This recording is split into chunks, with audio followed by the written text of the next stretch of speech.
नमस्कार दोस्तों, उषा की आवाज़ चैनल में आप सभी का स्वागत है। हमारी आज की कहानी है दर्द। मम्मी जी, पापा जी को तकलीफ हो रही होगी, अब मैं थोड़ा बहुत संभाल लूँगी, आप पापा जी के पास हो आइए। आरती ने अपनी सास ललिता देवी से कहा। आरती बहू, अभी तो 2 महीने ही हुए हैं, तुम सच में सब कुछ संभाल पाओगी? सच में तुम्हारे पापा जी के पास चली जाऊं? क्या तुम पूरा काम कर सकोगी? तुम्हारे पापा जी ने कहा है कि उन्हें कोई परेशानी नहीं है।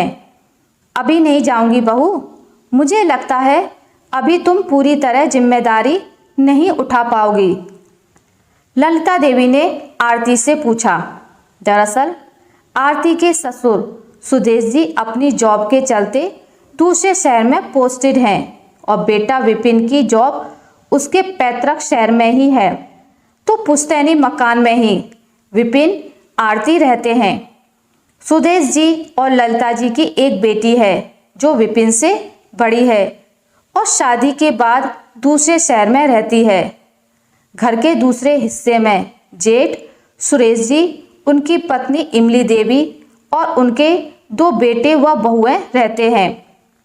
आरती कुछ कहती इससे पहले ही साथ बैठी ललिता देवी जी की जेठानी इमली देवी, जो साथ ही बैठी चाय पी रही थी, उन्होंने कहा, अरे इसे क्या हुआ है?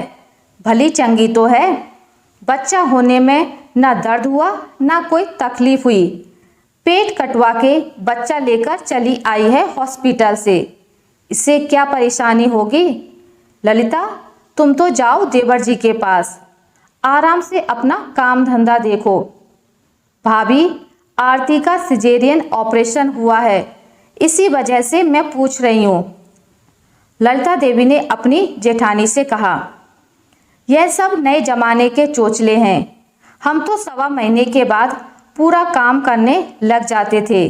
वैसे भी आरती बहू को नॉर्मल डिलीवरी वाला दर्द भी नहीं हुआ, इसने बच्चा जनने में कोई दर्द नहीं झेला, इसको क्या परेशानी है? सीधा सीधा कहूँ तो इसने अपनी सहूलियत देखी और ऑपरेशन करवा दिया ताकि दर्द ना सहना पड़े। अभी तक अपना काम नहीं कर पा रही है क्योंकि तुम यहाँ हो और सभी काम कर देती हो।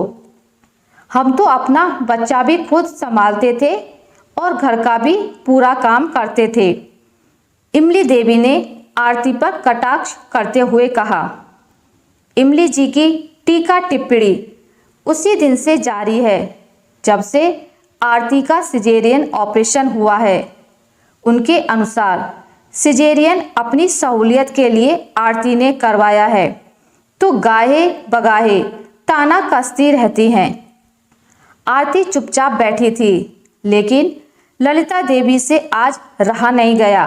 वह बोली, भाभी, नॉर्मल डिलीवरी में उसी वक्त दर्द होता है और 3 दिन में घर भी भेज देते हैं। कभी कभी तो नॉर्मल डिलीवरी में भी टाँके आ जाते हैं, तब नॉर्मल डिलीवरी में भी पूरा ध्यान रखना होता है।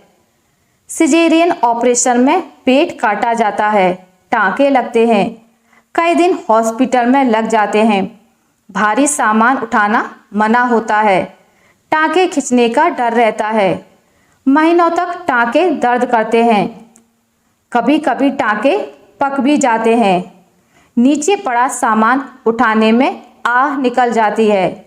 और भाभी, आप तो यह समझ रही हैं कि आरती को दर्द ना सहना पड़े, इसलिए सिजेरियन करवा कर आई है, तो आपको याद दिला दूं कि बच्चे के गले में गर्भनाल का फंदा बन गया था।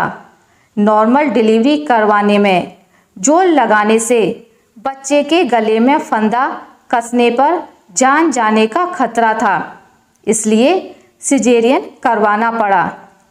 भाभी, आपने भी तो एक बच्चा नॉर्मल डिलीवरी के कारण खोया था, फिर भी आरती को कोस रही हैं। कम से कम आजकल सिजेरियन करवाने से डिलीवरी के समय जो कॉम्प्लिकेशंस हो जाएं, तो बच्चे को बचाया जा सकता है। मैं तो इसमें कोई बुराई नहीं देखती हूँ भाभी। और हाँ, इसके लिए भी जिगरा चाहिए भाभी।